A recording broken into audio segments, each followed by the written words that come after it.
Abonnez-vous à la chaîne pour voir les dernières vidéos.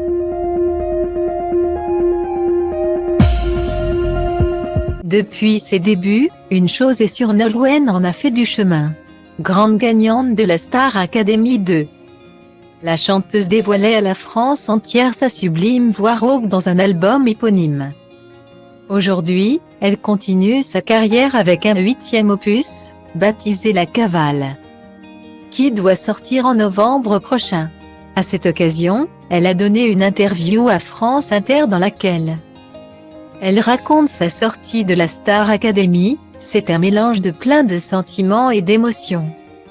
Le bonheur d'être aimé par un public, mais basé sur quelque chose d'un peu étrange au départ.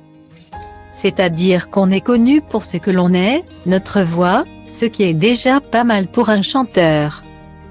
Mais pas pour ce que l'on a écrit ou produit jusqu'à présent.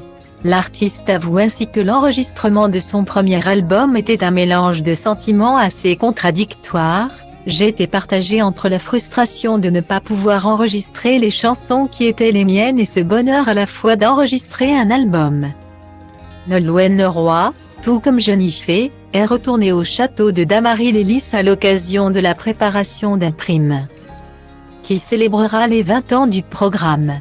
Et la chanteuse s'est remémoré cette prise de conscience du succès et des enjeux qui l'attendaient en sortant de l'émission. J'ai d'ailleurs revu les images récemment, celle de la finale.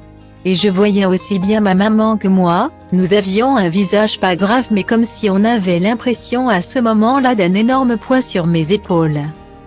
La jeune chanteuse avait très rapidement compris qu'il y avait des pièges à éviter. Si elle voulait conserver sa célébrité et ne pas tomber dans les travers de la notoriété soudaine, je me disais c'est cette chance-là mais c'est aussi à moi de construire progressivement tout ce qui va se passer et de faire bien attention car il y a beaucoup de pièges. Des pièges qu'elle a su éviter jusqu'à présent.